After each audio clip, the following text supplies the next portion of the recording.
২৮ ফেব্রুয়ারি ইরানের উপর যুক্তরাষ্ট্র ইসরায়েলের যৌথ হামলা শুরুর ৪০ দিন পর একটি অস্থায়ী যুদ্ধবিরতি কার্যকর হয়। বলা হয়ে থাকে এই যুদ্ধবিরতির পেছনে পাকিস্তান গুরুত্বপূর্ণ ভূমিকা রেখেছিল, যার ধারাবাহিকতায় ইসলামাবাদে ১১ ও ১২ এপ্রিল মার্কিন ভাইস প্রেসিডেন্ট জেডি ভান্স এবং ইরানি প্রতিনিধিদের মধ্যে প্রথম সরাসরি উচ্চ পর্যায়ের আলোচনা হয়। অবশ্য টানা ২১ ঘণ্টার সেই বৈঠক কোনো আনুষ্ঠানিক চুক্তি ছাড়াই শেষ হয়। বৈঠক ব্যর্থ হওয়ায় যুদ্ধবিরতি টিকিয়ে রাখতে পাক সেনাপ্রধান ফিল্ড মার্শাল আসিম মুনির ১৫ ও ১৬ এপ্রিল ইরান সফর করেন। তেহরানে তিনি ইরানের প্রেসিডেন্ট, পররাষ্ট্রমন্ত্রী এবং আইআরজিসির শীর্ষ কমান্ডারদের সঙ্গে বৈঠক করেন। এরপর ২২ থেকে ২৪ মে পর্যন্ত আসিম মুনির দ্বিতীয়বার ইরান সফর করেন। সেবার তিনি যুক্তরাষ্ট্রের দেওয়া একটি নতুন শান্তি প্রস্তাবের খসড়া নিয়ে ইরানের প্রেসিডেন্ট, পররাষ্ট্রমন্ত্রী ও পার্লামেন্ট স্পিকারের সঙ্গে দীর্ঘ বৈঠক করেন। এই আলোচনায় পাকিস্তানের পাশাপাশি কাতারও মধ্যস্থতাকারী হিসাবে ছিল। এরই ধারাবাহিকতায় ১৭ জুন ইরান ও যুক্তরাষ্ট্রের মধ্যে একটি সমঝোতা স্মারক স্বাক্ষরিত হয়। এতে ডোনাল্ড ট্রাম্প প্যারিসে এবং ইরানের প্রেসিডেন্ট তেহরানে বসে আলাদাভাবে স্বাক্ষর করেন। যেহেতু ইরান ও যুক্তরাষ্ট্রের মধ্যকার সরাসরি আলোচনা সর্বপ্রথম ইসলামাবাদে অনুষ্ঠিত হয়েছিল, তাই জুনে স্বাক্ষরিত ওই সমঝোতা চুক্তিটি ইসলামাবাদ মেমোরান্ডাম অফ আন্ডারস্ট্যান্ডিং নামে পরিচিতি লাভ করে। তবে পরবর্তীতে এই ইসলামাবাদ সমঝোতা স্মারকটি ভেঙে পড়ে এবং পুনরায় ইরান ও যুক্তরাষ্ট্রের মধ্যে পাল্টাপাল্টি হামলার ঘটনা ঘটে। শেষ পর্যন্ত ১৩ আগস্ট যুক্তরাষ্ট্র ইরানের উপর সর্বাত্মক বাণিজ্য অবরোধ আরোপ করে। এই অবস্থায় ভেঙে পড়া ইসলামাবাদ মেমোরান্ডাম অফ আন্ডারস্ট্যান্ডিং পুনরুজ্জীবন করা, অবরুদ্ধ হরমুজ প্রণালী উন্মুক্ত করা এবং ইরান ও যুক্তরাষ্ট্রের মধ্যে পুনরায় আলোচনা শুরু করার উদ্দেশ্যে পাক সেনাপ্রধান আসিম মুনির গত ২৪ আগস্ট তৃতীয়বারের মতো ইরান সফর করেন। আসিম মুনিরের সফরসঙ্গী পাকিস্তানের স্বরাষ্ট্রমন্ত্রী মহসিন নাকভি ইরানের সাথে আলোচনাকে অত্যন্ত ফলপ্রসূ ও গঠনমূলক হিসাবে বর্ণনা করে গুরুত্বপূর্ণ অগ্রগতি হয়েছে বলে দাবি করেন। ইরানের প্রেসিডেন্টের দপ্তর থেকেও একই ধরনের ইতিবাচক বার্তা দেওয়া হয়।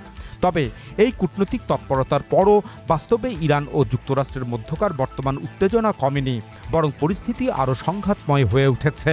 অর্থাৎ মধ্যস্থতাকারী হিসাবে পাকিস্তান ও কাতারের উদ্যোগ চূড়ান্ত বিচারে কোনো কাজে আসেনি।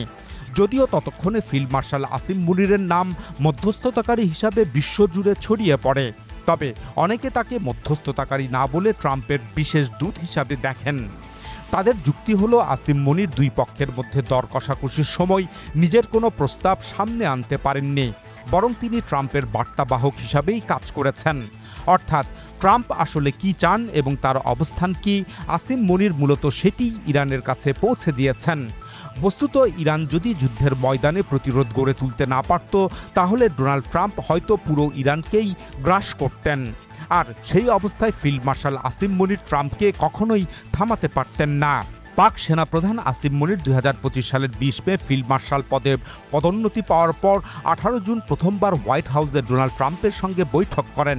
তিনি ট্রাম্পের সঙ্গে মধ্যাহ্নভোজেও অংশ নেন। আসিম মুনির একজন রাষ্ট্রপ্রধান না হওয়া সত্ত্বেও এ ধরনের বৈঠক ও মধ্যাহ্নভোজে অংশ নেওয়া এক বিরল ঘটনা। এরপর মাত্র ১.৫ মাসের মাথায় ১০ আগস্ট আসিম মুনির দ্বিতীয়বার যুক্তরাষ্ট্র সফর করেন। সেখানে তিনি মার্কিন সেন্ট্রাল কমান্ডের জেনারেল মাইকেল কুরিলার বিদায়ী অনুষ্ঠানে যোগ দেন। এরপর আসিম মুনির ২৫ সেপ্টেম্বর তৃতীয়বার যুক্তরাষ্ট্র সফরে যান।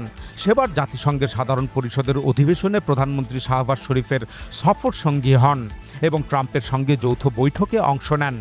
অর্থাৎ ২০২৫ সালের মে মাসে ফিল্ড মার্শাল হওয়ার পর জুন, আগস্ট এবং সেপ্টেম্বর এই ৪ মাসের মধ্যে তিনি মোট ৩বার যুক্তরাষ্ট্র সফর করেন। গত বছরের জুনে আসিম মুনিরের সাথে প্রথম সাক্ষাতের পর থেকে এ পর্যন্ত ডোনাল্ড ট্রাম্প অন্তত ১০ বার তার প্রশংসা করেছেন। জুনে প্রথম মুখোমুখি বৈঠকের পর ট্রাম্প তাকে স্বাগত জানাতে পেরে সম্মানিত বোধ করছেন বলে জানান এবং তাকে একজন অসাধারণ মানুষ ও দুর্দান্ত যোদ্ধা বলে প্রশংসা করেন। ডোনাল্ড ট্রাম্প ওই বছরের অক্টোবরে মিশরে অনুষ্ঠিত গাজা বিষয়ক আন্তর্জাতিক শান্তি সম্মেলনের মঞ্চে দাঁড়িয়ে জনসম্মুখে আসিম মুনিরকে মাই ফেভারিট ফিল্ড মার্শাল বলে ডাকেন। উল্লেখ্য, ১৮ জুন ট্রাম্প ও আসিম মুনিরের সেই বৈঠকের সময় ইরানের উপর ইসরায়েল ও যুক্তরাষ্ট্রের হামলা চলছিল। হামলা শুরু হয়েছিল ১৩ জুন এবং চলেছিল ২৪ জুন পর্যন্ত। আসিম মুনিরের সঙ্গে ট্রাম্পের ওই বৈঠকের মাত্র ৪ দিন পর ২২ জুন যুক্তরাষ্ট্র ইরানের ৩টি বেসামরিক পরমাণু স্থাপনায় হামলা চালায়। বস্তুত ডোনাল্ড ট্রাম্পের সাথে আসিম মুনিরের সেই ১৮ জুনের বৈঠকটি কেবল দ্বিপাক্ষিক বিষয়ের মধ্যে সীমাবদ্ধ ছিল না। অনেক পর্যবেক্ষকদের মতে ট্রাম্প প্রশাসন আগে থেকেই ইরানের ওপর বড় ধরনের অভিযানের পরিকল্পনা সাজাচ্ছিল। সেই সংঘাতময় পরিস্থিতিতে পারমাণবিক অস্ত্রধারী পাকিস্তান যেন ইরানের পক্ষে কোনো অবস্থান না নিয়ে নিরপেক্ষ থাকে এবং প্রয়োজনে ট্রাম্পের দূত হিসাবে আসিম মনির মধ্যস্থতাকারীর ভূমিকা পালন করতে পারেন, এসব নিশ্চিত করতেই মূলত যুদ্ধের ঠিক মাঝামাঝি সময়ে আসিম মনিরকে হোয়াইট হাউসে আমন্ত্রণ জানানো হয়েছিল। আসিম মনির এখন ইরান যুক্তরাষ্ট্রের মধ্যে শান্তি স্থাপনের সালিশি তৎপরতা চালাচ্ছেন, কিন্তু নিজ দেশে অশান্তির আগুন জ্বালিয়ে রেখেছেন, ইমরান খানকে জেলবন্দি করেছেন, পিটিআই দলের উপর দমনপীড়ন চালিয়ে যাচ্ছেন, বিপুল সংখ্যক রাজনৈতিক নেতাকর্মী কারাগারে আটক রয়েছেন, অনেকেই গুমের শিকার হয়েছেন। পিটিআই দলের প্রায় অর্ধশতাধিক নেতাকর্মীকে সামরিক আদালতে বিচার করে কারাগারে নিক্ষেপ করা হয়েছে। বেসামরিক নাগরিকদের এভাবে সামরিক আদালতে বিচার করায় আন্তর্জাতিক মানবাধিকার সংস্থাগুলো তীব্র নিন্দা জানিয়েছে। বিগত 3 বছরে আইন শৃঙ্খলা বাহিনীর হাতে বড় ধরনের কয়েকটি হত্যাকাণ্ডের ঘটনা ঘটেছে। এসবের মধ্যে পিটিআই দলের নেতাকর্মীদের উপর মধ্যরাতে সংঘটিত ইসলামাবাদ হত্যাকাণ্ডটি অন্যতম। এছাড়া তেহরিকি লাব্বায়েক দলের নেতাকর্মীদের উপর চালানো হত্যাকাণ্ডটিও বিশেষভাবে উল্লেখযোগ্য। গত 1 মার্চ ইরানের উপর ইসরায়েল ও যুক্তরাষ্ট্রের হামলার প্রতিবাদে বিভিন্ন শহরে যে বিক্ষোভ প্রতিবাদ অনুষ্ঠিত হয়, সেখানেও অর্ধশতাধিক মানুষ নিরাপত্তা বাহিনীর হাতে নিহত হন। গত জুন থেকে জুলাই মাস পর্যন্ত আজাদ কাশ্মীরে শতাধিক বেসামরিক মানুষ নিহত হয়েছেন। সেখানে এক পাতানো নির্বাচনের মাধ্যমে একটি সেনা অনুগত আঞ্চলিক সরকার প্রতিষ্ঠা করা হয়েছে। পার্শ্ববর্তী গিলগিত বাল্তিস্তান এলাকাতেও একই ধরনের কাজ করা হয়েছে। ইতিমধ্যেই আজাদ কাশ্মীরে বিপুল সংখ্যক আধা সামরিক বাহিনীর সদস্য কেন্দ্র থেকে মোতায়েন করা হয়েছে। ধারণা করা হচ্ছে যে কোনো মুহূর্তে সেখানকার আন্দোলনের নেতৃত্বদানকারী জয়েন্ট আওয়ামী অ্যাকশন কমিটির বিরুদ্ধে নৃশংস অভিযান পরিচালনা করা হতে পারে। পাকিস্তানের আদালত থেকে শুরু করে মিডিয়া জগৎ পর্যন্ত সমস্ত সরকারি ও বেসরকারি প্রতিষ্ঠান এখন সেনা এস্টাবলিশমেন্টের নিয়ন্ত্রণে রয়েছে। প্রতিবাদ সমাবেশগুলোতে কোনো ধরনের পূর্ব সতর্কতা ছাড়াই আইন শৃঙ্খলা বাহিনী সরাসরি গুলিবর্ষণ করে থাকে। এটি যেন পাকিস্তানে একটি সাধারণ নিয়মে পরিণত হয়েছে।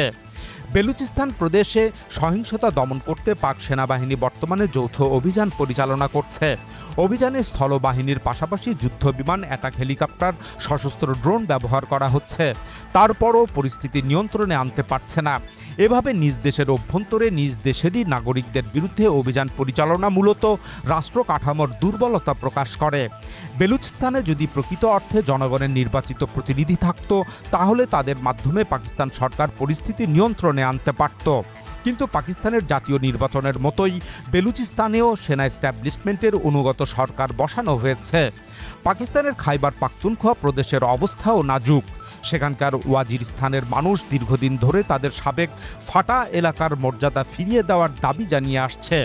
পাক সেনা এস্টাবলিশমেন্ট তাদের গণতান্ত্রিক অধিকারের প্রতি নজর না দিয়ে চরম জুলুম নির্যাতনের পথ বেছে নিয়েছে। পাক সেনা এস্টাবলিশমেন্টের দমনপীড়নের এই নীতি বরং সহিংসতাকে উস্কে দিয়েছে।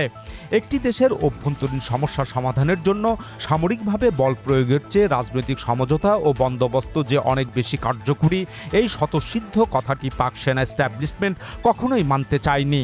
তারা শুধুমাত্র যে কোনো সমস্যার উদ্ভব হওয়া মাত্রই তাকে ভারতসহ বিভিন্ন বিদেশি মদদে পরিচালিত হিসাবে প্রচার করেছে, কিন্তু নিজেদেরও যে দোষ থাকতে পারে সেই মূল্যায়নে কখনোই যায়নি। পাকিস্তানের অর্থনীতি ভীষণভাবে ভেঙে পড়েছে, সেই সাথে দেশের সুশাসন ব্যবস্থা অনুপস্থিত। এই দুটি বিষয় যে কোনো দেশে বিক্ষোভ, প্রতিবাদ ও সহিংসতার জন্ম দেয়। এতে দেশের অভ্যন্তরীণ নিরাপত্তা ব্যবস্থা বিপন্ন হয়। সেই সুযোগ পার্শ্ববর্তী রাষ্ট্রসমূহ গ্রহণ করে থাকে। এটা চিরাচরিত বাস্তবতা। পার্শ্ববর্তী রাষ্ট্রসমূহ কখনো পরস্পর বন্ধু হয়ে থাকে না। যদি বন্ধুই হয়ে থাকতো, তাহলে কোনো দেশের পাশে আরও অনেকগুলো রাষ্ট্রের সৃষ্টি হতো না। একটি রাষ্ট্র সৃষ্টিই হয় মূলত অনেক ঘাত প্রতিঘাত, রাজনৈতিক লড়াই সংগ্রাম, সশস্ত্র যুদ্ধ ইত্যাদির মাধ্যমে। তাদের মধ্যকার মতবিরোধ ও স্বতন্ত্র বৈশিষ্ট্যের কারণেই আলাদা আলাদা রাষ্ট্রের জন্ম হয়। আর পুরনো সেই বিভেদের সূত্র ধরেই নতুন রাষ্ট্রসমূহের মধ্যে বিরোধ চলতে থাকে। আফগানিস্তান ও পাকিস্তানের মধ্যকার ডুরান্ড লাইন সীমান্ত রেখা অনেক আফগানরা এখনও পর্যন্ত স্বীকার করেন না। তেমনিভাবে ভারত ও পাকিস্তানের মধ্যে ঐতিহাসিক লড়াই বিদ্যমান। এই অবস্থায় পাকিস্তান যদি তার অভ্যন্তরীণ নিরাপত্তা ব্যবস্থা, দেশের মানুষের অর্থনৈতিক মুক্তি ও সুশাসন প্রতিষ্ঠার উপর জোর না দেয়, তাহলে তার শত্রুরা এর সুযোগ নেবে। তখন শুধুমাত্র বিদেশি ষড়যন্ত্রের কথা বলে একে মোকাবেলা করা যাবে না। গত 25 আগস্ট খাইবার পাখতুনখোয়া প্রদেশের বান্নু এলাকায় পুলিশ ও সেনাবাহিনীর মধ্যে সংঘর্ষ হয়েছে। সেখানকার পুলিশ সদস্যরা কর্মবিরতি পালন করছেন। তাদের দাবি, পাকিস্তান সেনাবাহিনীর একদল সদস্যরা চোরাচালানের সাথে জড়িত, এমনকি তারা জঙ্গি সংগঠনের অনেক সদস্যদের মদত দিয়ে যাচ্ছে। এতে নিরাপত্তা ব্যবস্থা দুর্বল হয়ে পড়ছে এবং জঙ্গিদের হাতে সাধারণ মানুষ ও পুলিশ সদস্যদের হতাহত হওয়ার ঘটনা বাড়ছে। গত 24 আগস্ট রাজধানী ইসলামাবাদের একটি বিশ্ববিদ্যালয়ে একজন কর্নেল একটি তুচ্ছ ঘটনাকে কেন্দ্র করে শিক্ষার্থীদের উদ্দেশ্যে ফাঁকা গুলি বর্ষণ করেন এবং তাদের উপর চড়াও হন। এতে বিশ্ববিদ্যালয়ের শিক্ষার্থীরা একজোট হয়ে ওই সেনা কর্মকর্তাকেও লাঞ্ছিত করেন। ইউনিফর্ম পরিহিত একজন সেনা কর্মকর্তা একটি বিশ্ববিদ্যালয়ে লাঞ্ছিত হওয়া পাকিস্তানের ইতিহাসে বিরল ঘটনা। পাকিস্তানে গত 26 আগস্ট তাদের অন্যতম প্রধান সরকারি হাসপাতালে অগ্নিদগ্ধ হয়ে 16 জনেরও অধিক নবজাতক শিশু মৃত্যুবরণ করেছেন। এই ঘটনাটি পাকিস্তান জুড়ে শিহরণ জাগিয়েছে। ওদিকে পাকিস্তানের সেনা এস্টাবলিশমেন্ট দক্ষিণ পাঞ্জাব নামের আরেকটি প্রদেশ গঠনের জন্য উঠে পড়ে লেগেছে, কিন্তু এর বিরুদ্ধে সিন্ধ প্রদেশের জনগণ বিক্ষুব্ধ হয়ে উঠেছে। তারা তাদের প্রদেশের অংশ বিচ্ছিন্ন করে দক্ষিণ পাঞ্জাবের সাথে যুক্ত করার প্রচেষ্টার বিরুদ্ধে দাঁড়িয়েছেন। এভাবে সেনা এস্টাবলিশমেন্ট পাকিস্তানের সমস্যাগুলো বাড়িয়ে তুলছে। পাকিস্তান পারমাণবিক শক্তির অধিকারী একটি দেশ, কিন্তু নিজ দেশের অভ্যন্তরে এই শক্তির ব্যবহার করতে পারবে না। যেমন দীর্ঘ প্রায় অর্ধশত বছর যাবৎ পারমাণবিক শক্তিধর সোভিয়েত ইউনিয়ন টিকে ছিল, কিন্তু 1991 সালে তা আনুষ্ঠানিকভাবে ভেঙে যায়। এই ভেঙে যাওয়ার অন্যতম কারণ ছিল সোভিয়েত ইউনিয়নভুক্ত অঞ্চলগুলোতে সুশাসন ছিল না, গণহত্যা ছিল এক সাধারণ ব্যাপার। তাই পারমাণবিক শক্তির অধিকারী হওয়া সত্ত্বেও সোভিয়েত ইউনিয়নকে রক্ষা করা যায়নি।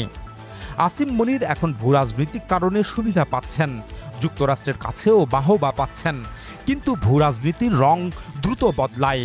আর যখন এর রং বদল হবে, তখন যুক্তরাষ্ট্র আসিম মনিরকে ছুঁড়ে ফেলতে এক মুহূর্ত দেরি করবে না। পাকিস্তানের অতীতের সব জেনারেলদের সাথে যুক্তরাষ্ট্র এই একই আচরণ করেছিল, আর এতে পাকিস্তান নতুনভাবে বিপদে পড়েছিল। এর সবচেয়ে বড় উদাহরণ 1971 সালে পাকিস্তান ভেঙে যাওয়া। সে সময় মার্কিন যুক্তরাষ্ট্রের সাথে পাকিস্তানের কূটনৈতিক সখ্যতা, প্রতিরক্ষা চুক্তি এবং মার্কিন বলয়ভুক্ত দেশের সাথে সামরিক জোট থাকা সত্ত্বেও তা অখণ্ড পাকিস্তানকে রক্ষা করতে পারেনি। আর এই ইতিহাসটি ইমরান খান পাকিস্তানের সেনা এস্টাবলিশমেন্টকে বারবার স্মরণ করিয়ে দিচ্ছেন।